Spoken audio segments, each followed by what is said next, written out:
Voy a leer algo, en primer lugar, algo que encontré. Se llama, el título de este artículo se llama La tentación. Escuche. En las heladas regiones de América del Norte, un indio hacía un caminito por entre la nieve y además hacía otra cosa con unas ramas de abeto. ¿Qué estás haciendo?, le preguntó un hombre que pasaba por el lugar. Una trampa para conejos, respondió el indio. Pero, ¿dónde está la trampa? Ah, respondió el indio sonriente. La trampa no la pondré sino hasta dentro de 2 semanas. Primero arreglo el caminito de modo que los conejos se acostumbren a él. Por ejemplo, hoy por la noche vendrán y tendrán temor de pasar por el caminito. Pero mañana se acercarán más y poco tiempo después uno de ellos lo cruzará. Después caminará por él. Pocas noches después se familiarizará con el caminito y lo usarán frecuentemente, sin ningún temor. Entonces pondré la trampa en medio, entre las ramas. Después comeré conejo todos los días. Ya veo, contestó el amigo pasajero. Estás usando las mismas tácticas que Satanás usa con los cristianos.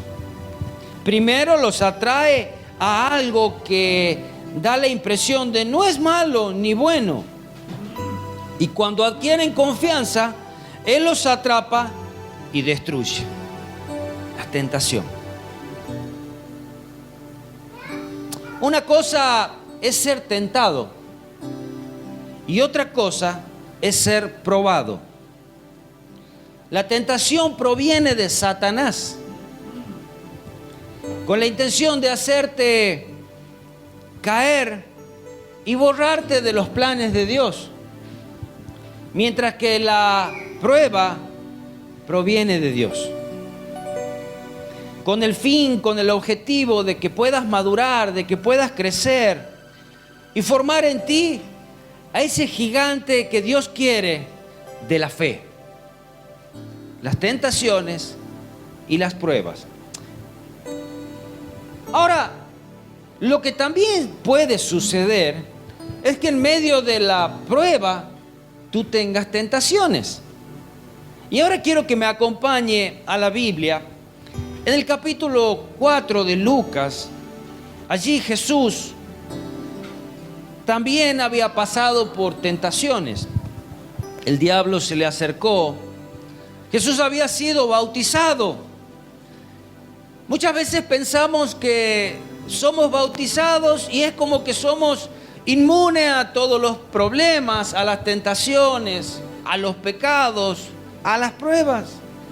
Y no, somos bautizados porque decidimos seguir a Cristo y es ese nuestro testimonio ante Dios, ante los cielos, ante nuestros hermanos en la congregación. Nos unimos a ese cuerpo de Cristo en fe y comenzamos a caminar. Lucas 4, versículo 1 dice: Jesús, lleno del Espíritu Santo, volvió del Jordán, fue allí donde se bautizó y fue llevado por el Espíritu al desierto por 40 días y era tentado por el diablo. Recién bautizado ya comenzó a ser tentado por el diablo. Y no comió en aquellos días, pasados los cuales tuvo hambre. Entonces el diablo le dijo: si eres hijo de Dios, di a esta piedra que se convierta en pan. Jesús respondiendo le dijo: escrito está, no solo de pan vivirá el hombre, sino de toda palabra de Dios. Me imagino Jesús no habiendo comido durante 40 días. No sé cuál día de estos, aparentemente dentro de los últimos días, habrá sido la tentación. Yo el primer día, si hubiese sido a mí, el primer día por la noche nomás ya hubiese tenido un hambre importante. Y se encontraba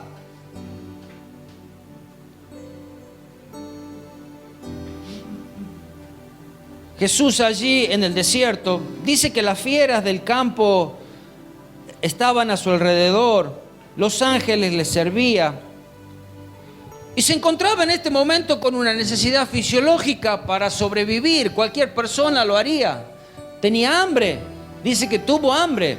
Entonces el diablo, esta es mi oportunidad. Si no lo agarro aquí, se acerca el tentador, apela a sus instintos fisiológicos básicos de supervivencia, alimentarse para sobrevivir, alimentarse para fortalecerse, alimentarse para no morir. Y allí estaba el diablo queriendo traer aún esa duda, y siempre con su sí, si tú eres esto, si eres hijo de Dios, convierte esta piedra en pan. Si eres hijo de Dios.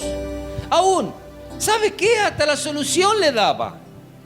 No es que le estaba diciendo, a ver, ¿qué podés hacer para cocinarte algo, para comer, para alimentar? Sino que le decía, si eres hijo de Dios, convierte esa piedra en pan y te podrás alimentar. Apelaba a la duda. ¿Cómo es el diablo, no? Ahí nomás ya comienza a sembrar dudas. Lo hizo con Jesús, lo hace con nosotros. Y allí esa duda, ¿soy verdaderamente hijo de Dios?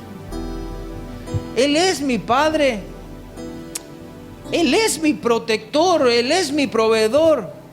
¿Por qué ahora yo estoy pasando hambre? ¿Por qué ahora yo estoy pasando en medio de esta prueba? ¿Por qué ahora me pasa esto? ¿Será que Dios tiene el poder para revertir? ¿O Dios se ha olvidado de mí?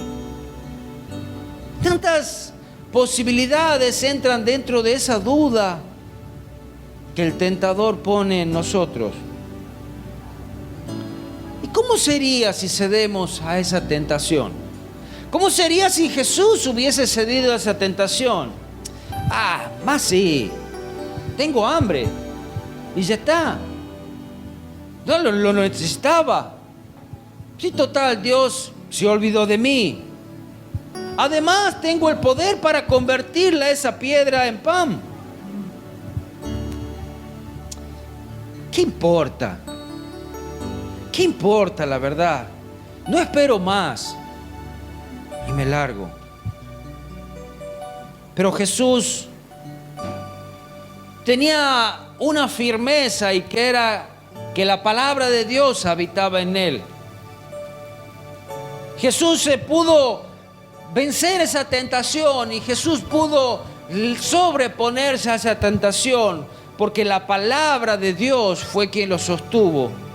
Y él le dijo, escrito está, escrito está. ¿Y sabe dónde lo sabía? Deuteronomio 8:3 dice, y te afligió y te hizo tener hambre y te sustentó con maná, comida que no comías tú ni tus padres la habían conocido, para hacerte saber que no solo de pan vivirá el hombre, mas de todo lo que sale de la boca de Jehová vivirá el hombre. De toda palabra que sale de la boca de Dios vivirá el hombre.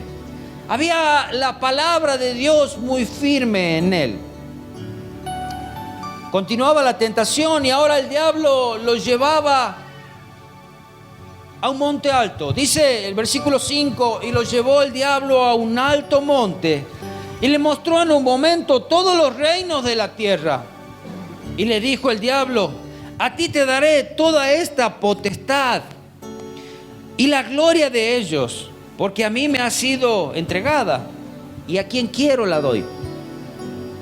Si tu postrado me adorares tendrás, todo será tuyo. Respondió Jesús, le dijo, vete de mí, Satanás, porque escrito está, al Señor tu Dios adorarás y a Él solo servirás. Allí en ese monte alto le mostró los reinos, le mostró el poderío, le mostró aún su poder, Satanás, poder que le fue asignado, y se lo ofrecía a Jesús. Satanás es quien tienta con lo que uno ve, con lo que uno quiere. los reinos, la ambición, el poder, lo que es codiciable a la vista, como fue que la tentó a Eva en el jardín del Edén. Dice, es codiciable, es bueno para alcanzar aún sabiduría, poder. El hombre busca poder y vemos que hoy en día los hombres son poderosos. ¿Y sabes quién se los da? Y así también se los quita, es el diablo. Porque no te da nada sin quitarte algo. Le ofrecía poder. Aún, ¿sabes qué es lo triste? Muchas veces en las iglesias vemos esto y deseamos tener el poder. Ambicionamos la corona del otro, queremos esa túnica de colores que el otro tiene, que Dios se la ha dado y yo la quiero. Y es el diablo allí que está tentando y dice, pero si vos podés tenerla, mirá. Como él mismo pensaba, un poquitito más y seré como el Altísimo. Tan solo un poquito más. Siempre lo hizo. Estaba en un momento Lot y Abraham, su ganado se había hecho grande. Y llegaron a un momento que tenían que separarse, se peleaban sus pastores, sus ovejas.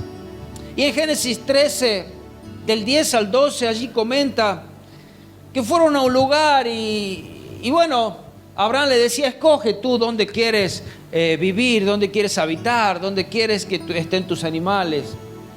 Dice, y alzó Lot sus ojos y vio toda la llanura del Jordán, que toda ella era de riego, como el huerto de Jehová, como la tierra de Egipto en la dirección de Zoar, antes que destruyese Jehová a Sodoma y Gomorra. Entonces Lot escogió para sí toda la llanura del Jordán, y se fue Lot hacia el oriente, y se apartaron el uno del otro. Abraham acampó en las tierras de Canaán, en tanto que Lot habitó en las ciudades de la llanura, y se fue poniendo sus tiendas hasta Sodoma. Todos sabemos cómo le fue a Lot gracias a lo que vieron sus ojos, gracias a los que escogió. Se acercó tanto a Sodoma que quedó adentro de Sodoma y Gomorra, una ciudad que fue destruida a causa del pecado, a causa de la ambición, a causa de desprecio hacia Dios. Lo que miraron sus ojos. Este poder y esa gloria efímera que el mundo ofrece, todo eso le fue dado a Satanás, esa autoridad. Y a quien él quiera, se la da. Es por eso que vemos hombres y mujeres poderosos, cantantes, políticos y en distintas esferas de la vida. Solo requiere una cosa, requiere que lo adores. Y si no quieres adorarle a Él, bueno, no lo hagas. No adores a Dios, tan solamente. Niega a Dios, ya está. Ya está, es suficiente con que lo niegues a Dios. Con que tengas un corazón frío para Dios, con que no necesites a Dios, ya el diablo ya cumplió con su objetivo, que era alejarte de Dios. Y nuevamente Jesús lo vence con la palabra de Dios, con esa palabra que estaba dentro de él. Deuteronomio 6:13 dice, a Jehová tu Dios temerás, a Él solo servirás y por su nombre jurarás. Continuaba la tentación allí en el desierto y volviendo a Lucas, el versículo 9, dice, y lo llevó a Jerusalén y le puso sobre el pináculo del templo y le dijo, si eres hijo de Dios, échate aquí al vacío, abajo, porque escrito está, a sus ángeles mandará acerca de ti que te guarden, y en las manos te sostendrá para que tu pie no tropiece en piedra. Respondiendo Jesús le dijo, escrito está, no tentarás al Señor tu Dios. Y cuando el diablo hubo acabado esta tentación, se apartó de él por un tiempo. Hay una frase que el mundo la ocupa mucho. No es mala. Dice, el que juega con fuego se quema. Es tan real, es tan cierto, que el que tienta a Dios, que el que tienta al diablo, que el que juega con algo en la vida se quema. cae. Allí el mismo diablo conoce la Escritura. Citaba la Escritura, pero el hecho de conocerla también podía hacer que quitaba la parte importante. Porque él le decía: a sus ángeles mandará acerca de ti que te guarden, y en las manos te sostendrán para que tu pie no tropiece en piedra. Y lo que el Salmo dice: pues a sus ángeles mandará acerca de ti que te guarden en todos tus caminos. No es cuando a ti se te ocurra. Y en las manos te llevarán para que tu pie no tropiece en piedra. Dice que serás guardado en tus caminos, mientras que cumplas la voluntad del Señor, mientras que andes por los caminos que Él te marcó, mientras que sea la senda angosta, mientras que sea el camino de su voluntad. Pretendemos que el Señor nos guarde en el camino que nosotros queremos andar, y no es ese el camino donde Él nos guardará.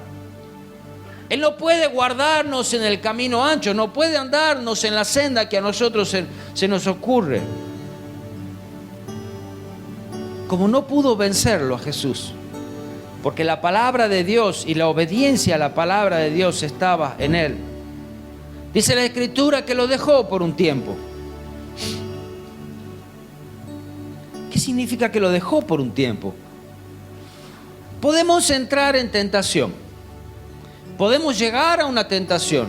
La tentación no es pecado. Ceder a la tentación sí es pecado. Pero ¿sabes qué? En el caso de Jesús dice que lo dejó por un tiempo. O sea, que en algún momento iba a volver. Sea mañana, sea pasado, sea de aquí a un mes o a 2 meses. Mateo 26, 41 dice: velad y orad para que no entréis en tentación. El espíritu a la verdad está dispuesto, pero la carne es débil. La carne es débil ¿para qué? Para resistir con firmeza los embates del enemigo. Pero la carne es tan fuerte que muchas veces puede más que nuestro espíritu. Nuestros espíritus quieren, pero a veces esa carne, eso que tenemos nosotros, dice: más sí, ¿qué importa? Una vez más, nadie me vio. Total, Dios me perdona. ¿Y cuántas excusas ponemos nosotros para ceder a la tentación y caer en pecado? Vayamos al libro de Santiago, al capítulo 1. Y vamos a leer el versículo 12.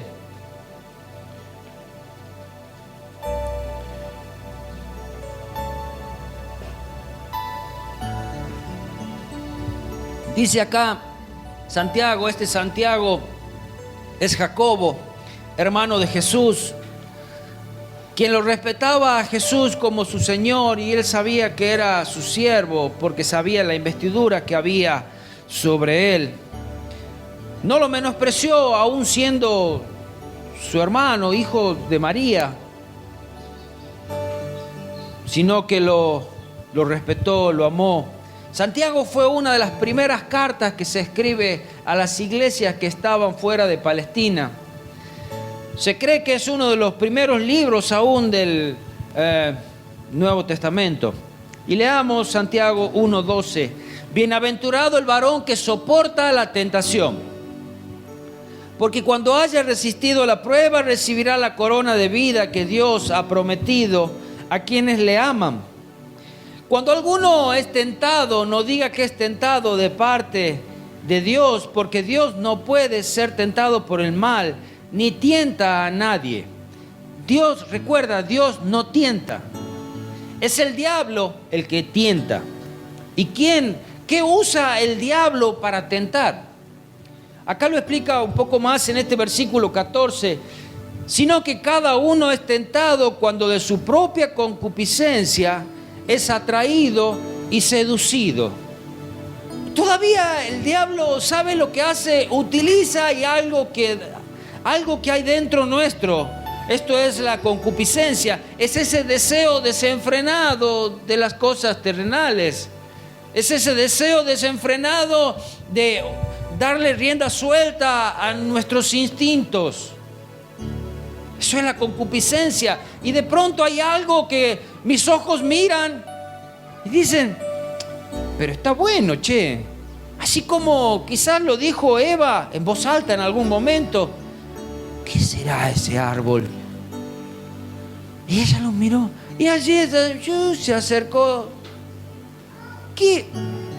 Así que no podés comer de todos los árboles. ¿Podés comer de todos los árboles? No, de aquel árbol no puedo comer. Pero si no te va a pasar nada. ¿Sabe Dios que el día que comas de ese árbol serán abiertos tus ojos?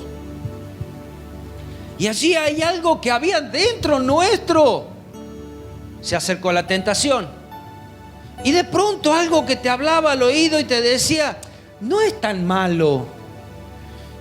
No es tan malo. Mira, así como el relato que les leí al principio del conejito, que es el diablo que te lleva a pensar, si no es ni tan malo.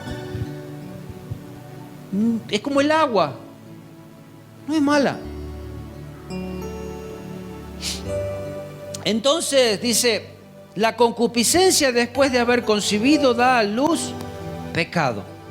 Cuando nosotros le damos esa rienda suelta a ese deseo, que a su vez el diablo ha llevado a tentarnos, da luz el pecado, y el pecado siendo consumado da a luz la muerte.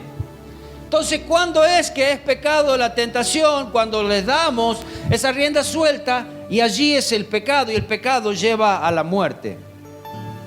Todo aquello que busque seducirme o introducirme a lo que no va conforme a la palabra de Dios es tentación.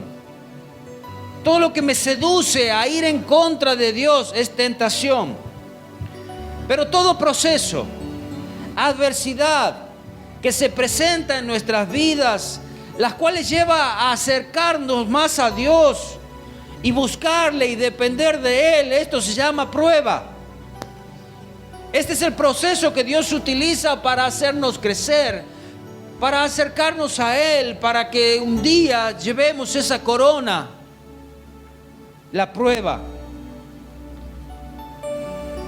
Ahí en el mismo libro de Santiago, capítulo 1, pero el versículo 2 dice, hermanos míos, tened por sumo gozo cuando os halléis en diversas pruebas, sabiendo que la prueba de vuestra fe produce paciencia. Acá Santiago nos dice que por la vida vamos a pasar por muchas pruebas. Es más, en una de las versiones dice pruebas de diferentes colores. Como para que no te quedes, no, la prueba es solamente enfermedad, no, la prueba es solamente perder el trabajo o perder un hijo. No, las pruebas, diversas pruebas. Y vas a pasar. No es que de pronto vas a pasar una y ya está, no, vas a pasar y por muchas. Sino que también dentro de estas pruebas nos llama a que podamos ser felices, sabiendo que la prueba de vuestra fe produce paciencia. Aún nos llama a esa idea de ser felices en medio de la prueba, ser felices en medio del dolor, donde las pruebas y el pasar por las pruebas nos da un crecimiento tanto moral como espiritual. ¿Nos gozamos en las pruebas en sí mismas? No nos gozamos en las pruebas, porque cuando uno está pasando por la prueba duele. Y qué difícil que es cuando estás pasando por la prueba, te dicen, no, pero vos tenés que estar feliz. ¿Cómo va a estar feliz si duele? Pero ¿sabes cuál es la felicidad? ¿Y sabes cuál es lo que nunca puede dejar de sonar en nuestras cabezas? Que detrás de esa prueba hay frutos. Hay frutos porque para algo Dios lo ha puesto. Para algo Dios nos hizo pasar por ese camino. Versículo 6. en lo cual vosotros alegráis, aunque ahora por un poco de tiempo, si es necesario, tendrás que ser afligidos en diversas pruebas, para que sometida a prueba vuestra fe, mucho más preciosa que el oro, el cual aunque perecedero se prueba con fuego, sea hallada en alabanza, gloria y honra cuando sea manifestado Jesucristo. Esto se encuentra en 1 Pedro 1, 6 y 7. Esas pruebas que te van a llevar son para que sea levantado Jesucristo en nuestras vidas, para que tu vida sea hallada en alabanza y gloria cuando Jesucristo se manifieste. La prueba sí es difícil, aunque por un tiempo, dice, tengas que ser afligidos en estas diversas pruebas. Santiago nos dice que esta prueba produce paciencia. ¿De qué paciencia nos está hablando? En una de las versiones dice constancia. Esa paciencia que te permite esperar el auxilio. Esa paciencia que te permite levantar tu fe hasta decir: Dios lo va a hacer, Dios es el que va a solucionar, Dios es el que va a dar la salida, Dios es el que va a levantar ese verdadero Hijo de Dios en mí. Pero la constancia, ¿sabes hasta cuándo es? De esa constancia que es una perseverancia hasta el final, hasta que algo suceda. No es que yo estoy pasando por la prueba y ahí ya me tiro: ¡ay, Dios, no quiero más! Yo ya no voy más a esa iglesia. ¿Para qué te sigo? ¿Para qué me bauticé? Si antes me iba mejor. No, perseverar, una constancia hasta que esa obra sea terminada, llegue a un feliz término. Debemos aprender que esos periodos de prueba son periodos de aprendizaje. Debemos convertir esos tiempos en aprendizaje. Tiempos difíciles pueden enseñarnos paciencia. No esa paciencia que nos lleva a estar: ¡ay, qué paciente que soy!, y a estar tranquilos, sino que esa paciencia que nos lleva a poder esperar en Dios hasta que sea hecha su obra. Mas tenga la paciencia su obra completa, para que seáis perfectos y cabales, sin que os falte cosa alguna. Sea completa esa obra, para que seas perfectos, para que sea completa esa obra que Cristo ha comenzado. ¿Y qué es esta obra? Es el objeto por el cual Dios ha enviado y ha permitido la prueba. Llevarnos a una perfección completa, a una madurez. A madurez. ¿Y cómo podemos hacer para soportar? ¿Y cómo podemos hacer para que en nosotros haya esa firmeza? Versículo 5: y si a alguno de vosotros le falta sabiduría, pídala al Dios, el cual da todo abundantemente y sin reproche, y le será dado.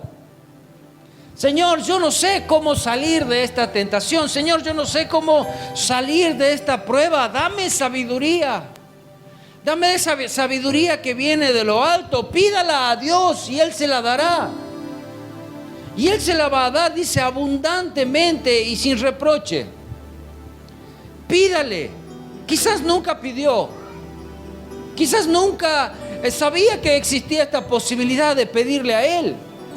Porque, ay, ¿cómo yo le voy a pedir algo a Dios si Él es todopoderoso y Él conoce todas mis cosas? Pídale. Sabiduría significa discernimiento práctico. Sabiduría no es esa sabiduría que de pronto pensamos que tienen los filósofos o los teólogos y que están allí sentados en un auditorio hablando de cosas a veces que no se entienden, sino que es esa sabiduría práctica para resolver las cosas hoy, en este mismo momento, en este mismo instante, en el momento que te está sucediendo, en el momento que se te presenta la tentación, en el momento que se te presenta la prueba, cómo responder. Es esa la sabiduría, una sabiduría sencilla, práctica. Y la sabiduría, ¿sabes cómo empieza?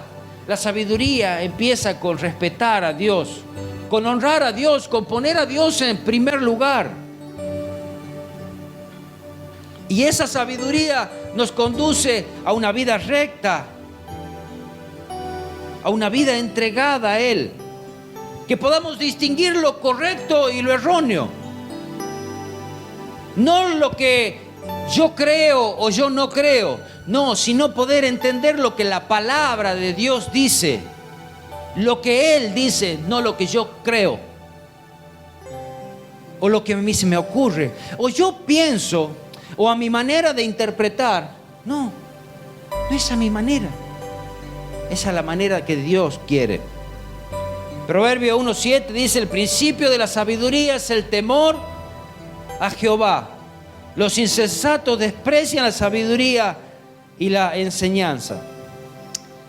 El versículo 6 a veces parece como fuerte y dice: pero pida con fe. Cuando vas a pedir sabiduría, pide con fe, no dudando nada. Y no solamente cuando tú pidas sabiduría, sino cuando tú pidas que Dios te sane de una enfermedad, cuando pidas que Dios te ayude en tu trabajo, en tus estudios, cuando pidas que Dios te dé la capacidad para poder enseñar a un hijo, para poder guiar, para poder corregir. Pídale y no dude en que Él se la dará. Porque dice, porque el que duda es semejante a las ondas del mar, que es arrastrada por el viento y echada fuera de una parte a otra. ¿Alguna vez vieron las olas del mar? ¿Quién tuvo la posibilidad de ir, por ejemplo, al mar? Vamos, Eliseo, vamos a tener que armar un viaje para ir al Mar del Plata. ¿Ah? Así los que no vieron puedan ver alguna de esas olas, como todas son distintas. Como de pronto parece que se levantan y van a destruir todo, y cuando llegan despacito a la orilla. O a veces chocan contra unas piedras y levantan agua. Las olas del mar son inestables, no tienen algo firme. Dice: porque el que duda es semejante a las ondas del mar, que es arrastrada por el viento y echada de una parte a otra. La duda es falta de fe. ¿Sabe lo que es la duda? La duda es no creer en Dios. La duda es estar un día arriba y al otro día abajo.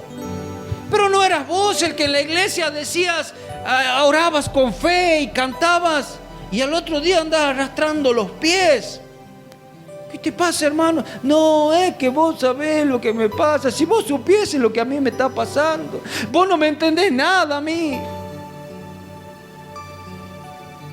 La duda es esa tu relación con Dios. Un día arriba, otro abajo. Un día creo, otro día no creo. Voy caminando, un día voy caminando con fe y el otro día ya me detengo porque no sé si llegaré. La verdad, yo no tengo pasta para esto. Qué difícil que es, ¿no? Claro, caminando en dos caminos todo es difícil.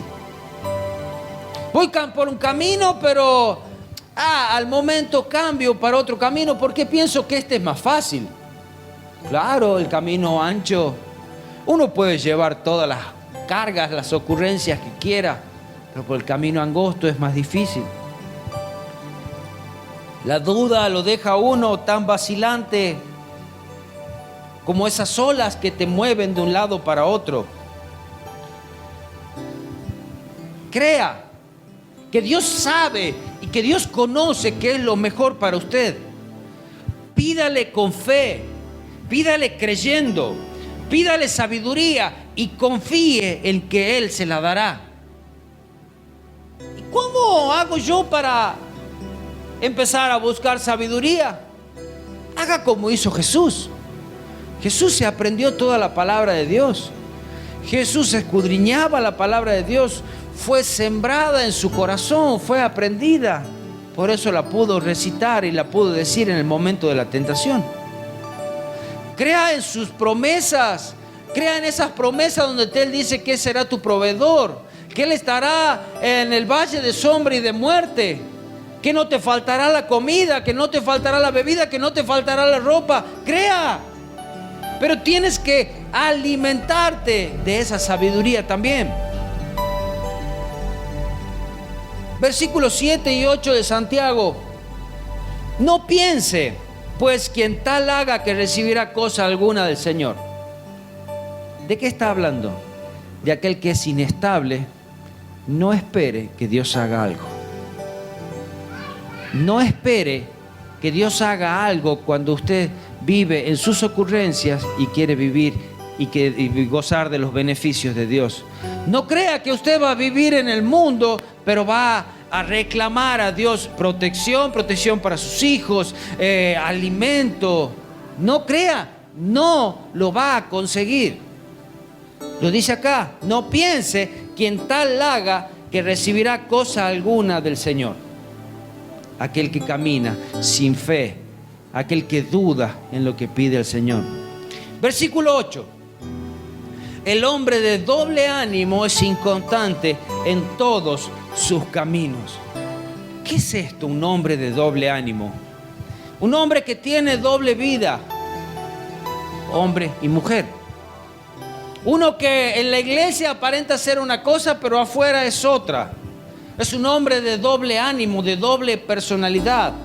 No puede confiar en Dios. Un día cree, otro día no cree. Un día adora a Dios, otro día no adora a Dios. Un día va a la iglesia y al otro día es tentado por algo y ya no va. Ay, no, porque mira cómo se puso, está por llover. Tanto calor que hace. ¿Y cuántas excusas ponemos si sale un cumpleaños? Ay, no, terminé tarde de trabajar, me quedé dormido. Anoche nos quedamos viendo películas y vos sabés que no olvidamos de poner el reloj. Claro, para poder ver una película son las 2, 3, 4 de la mañana, la ven a la serie completa. Pero para ir al culto no se pueden levantar. Doble ánimo, no van a conseguir nada del Señor. Pierden tiempo todavía. Debemos ponernos firmes en las cosas del Señor. ¿O cree que el Señor, el día que usted que venga a buscar a su iglesia, va a decir, a ver, los de doble ánimo, hagan la fila aquí, van a pasar primero? No, Señor. Quien esté esperando, quien esté viviendo en fe, por algo el Señor decía allí en Mateo 24, dice, ¿y hallará fe en la tierra cuando venga? Hallará de aquellos que lo buscan, de aquellos que lo esperan, de aquellos que viven con un solo corazón. Hallará. ¿Sabes? Si va a llevar dos, va a llevar dos. Él quiere que todos se salven. Pero Él no puede reventar tu corazón. No puede arrancártelo. Es tu voluntad y eres tú quien decide seguir a Cristo o negarlo. No podemos vivir en doble vida. El hombre de doble ánimo, sus caminos no son firmes. No termina las cosas que empieza. Ay, ¿cómo te va en los estudios? Ah, no, ya dejé. ¿Y cómo te va en el trabajo? Ya cambié de trabajo porque, vos sabés, era inaguantable mi jefe. Me quedaba lejos, pagaban poco. La verdad pagaban bien, pero no sé, eran 9 horas que tenía que trabajar. Doble ánimo. No termina las cosas que empieza. Siempre las hace a medias. ¿Alguna vez en tu vida has hecho cosas a media? Analiza si no eres de doble ánimo. Siempre hace las cosas a media o con mediocridad. Hay veces que se hacen las cosas con mediocridad. ¿Y por qué lo hace? Porque no hay otro. Soy el hombre orquesta. Siempre tengo que hacer todo yo. Y la hace con mediocridad. No estamos hablando de un don. Estamos hablando de ese amor con el que se debe hacer las cosas, con ese sacrificio que Dios quiere que se hagan las cosas. En mi vida todo se desmorona. ¿No te has fijado sobre qué has puesto tu casa? Si está fundada sobre la roca, si está fundada sobre la arena. Que cualquier problema, que cualquier prueba se desmorona. Mi familia se desarma. Mis estudios, mi trabajo, mis hijos. Eso es un hombre de doble ánimo. Analice. Ha comenzado los estudios, los termina. Ha comenzado un trabajo, lo termina. Sirve al Señor en la iglesia, hágalo con amor, con perfección. Asiste a una iglesia, asista a una iglesia. Ama a Dios, hágalo con todo su corazón, con toda su alma, con toda su mente, con todo su espíritu. Si no, es de doble ánimo. Ay, no, Señor, pero yo fui el domingo a la iglesia. ¿No me viste? Cualquier cosa vamos a buscar el video de ese día y te vas a dar cuenta que yo estaba, ¿no?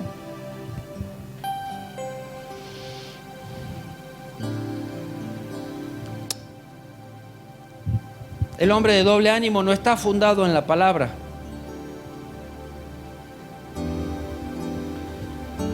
Que es la palabra que te dará la victoria en medio de la tentación. Y que te dará la firmeza para resistir en el tiempo de pruebas. Santiago 4:8 dice: acercaos a Dios y Él se acercará a vosotros. Pecadores, limpiad las manos, y vosotros los de doble ánimo, purificad vuestros corazones. Y esto le decía, no le decían a los gentiles, ¿no? Como les dije, Santiago estaba escribiendo a la iglesia. Ay, no, pero eso es para los nuevitos. Ay, no, pero eso es... No, le estaba hablando a la iglesia.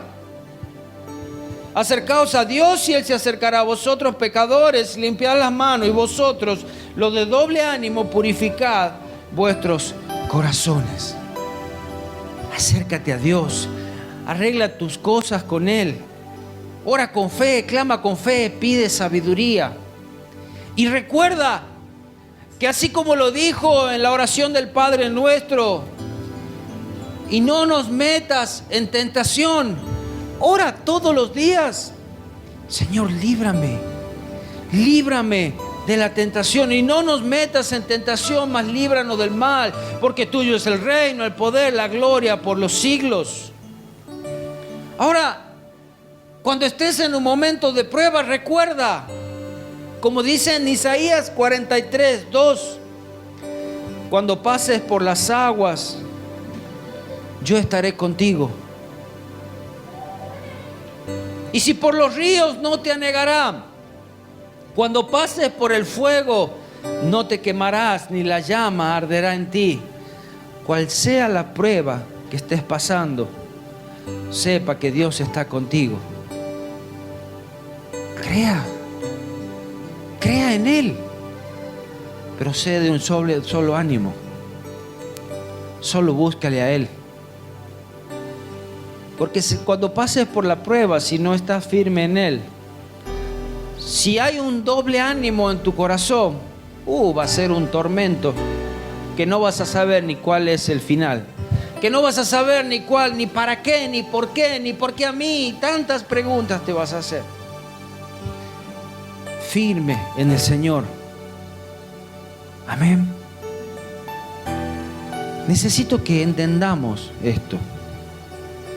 Y segundo, los invito a que también puedan creer en Dios. Los invito a que, si hay ese doble ánimo, puedan decirle: perdóname, Señor. Si hay ese doble ánimo, pueda decirle: yo me rindo totalmente a ti. Yo quiero seguirte solamente a ti.